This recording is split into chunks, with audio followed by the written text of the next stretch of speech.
we got to review the world together. So let's get over into Greece and their population crisis and see what all that's talking about.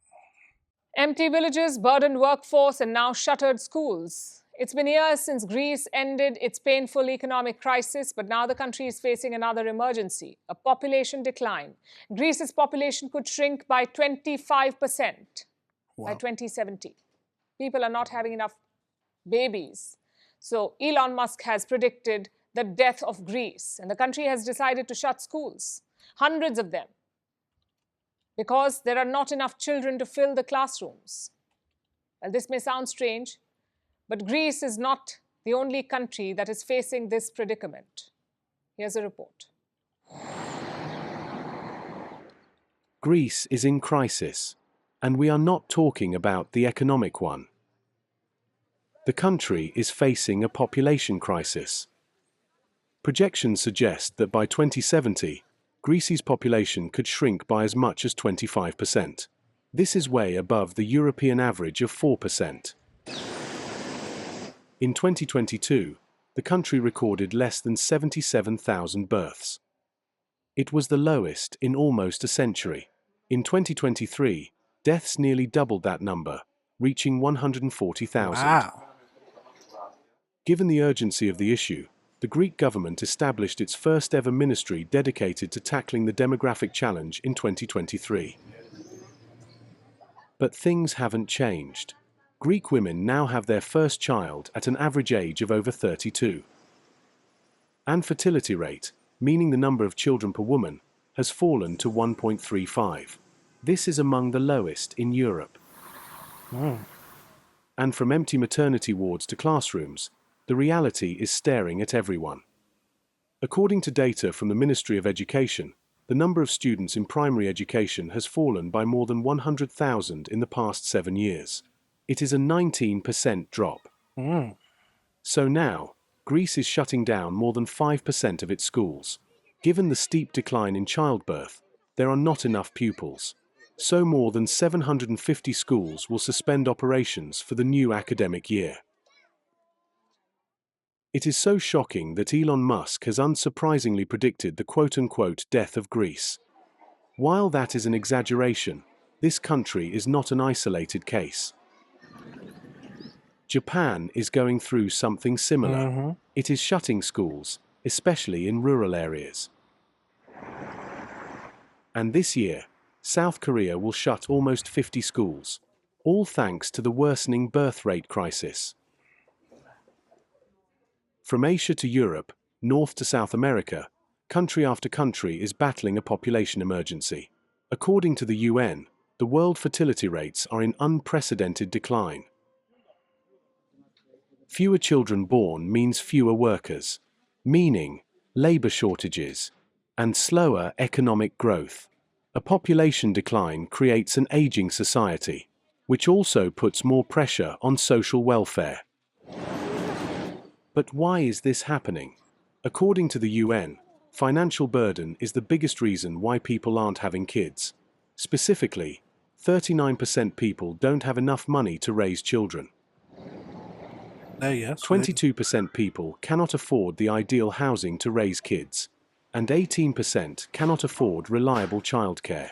These are big issues. Reasonable concerns. Very reasonable concerns. Government after government has tried to solve them, mostly by throwing money at the problem.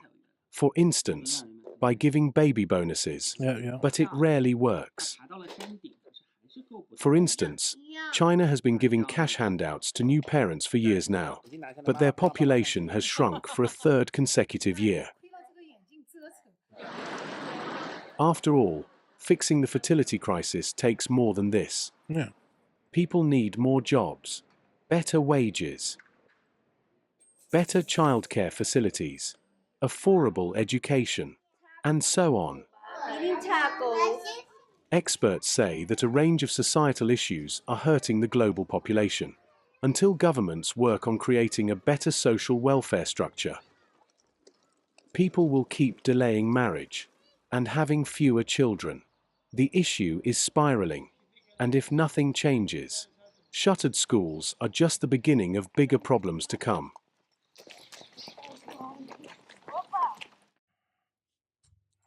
Absolutely crazy.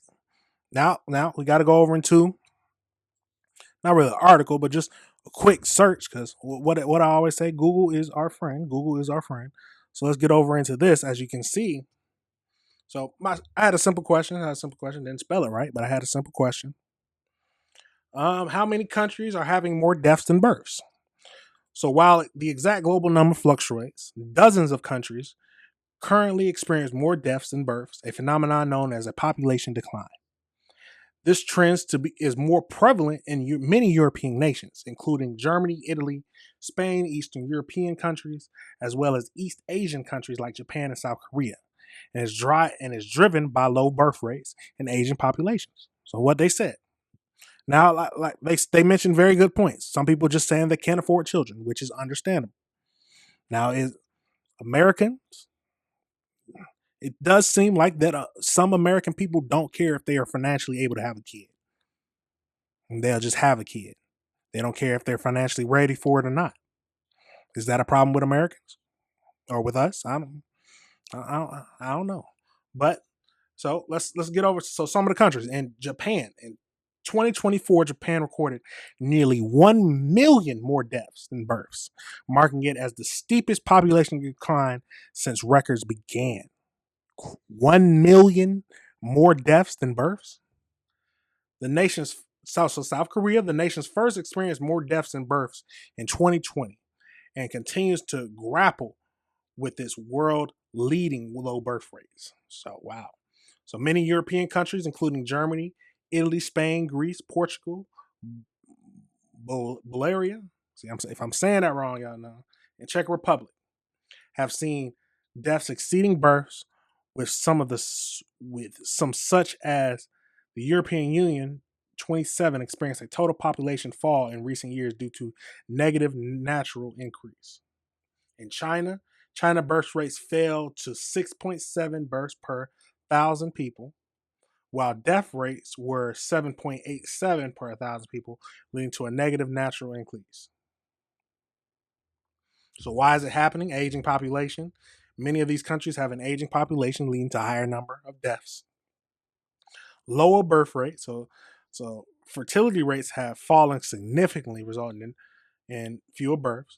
Demographic shift. This leads to natural disease in populations where more people are dying than being born. Economic strain, what we talked about in aging population and declining birth rates, place pressure on pensions and healthcare systems. So labor shortages, a significant youth population can lead to labor shortage and impact the economic growth. And then government policies. Countries are implementing family-oriented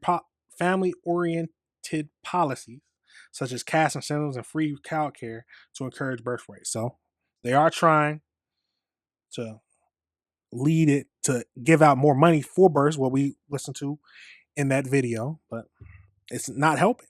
One cash advance is not going to make people be like, oh yeah, let's go have some more babies. But it's crazy. It's crazy. But I mean, it's bound to happen. It's bound to happen. I don't know if it's as serious as Elon Musk was talking about with the death of Greece, but it's something that we have to think about, something that we have to talk about.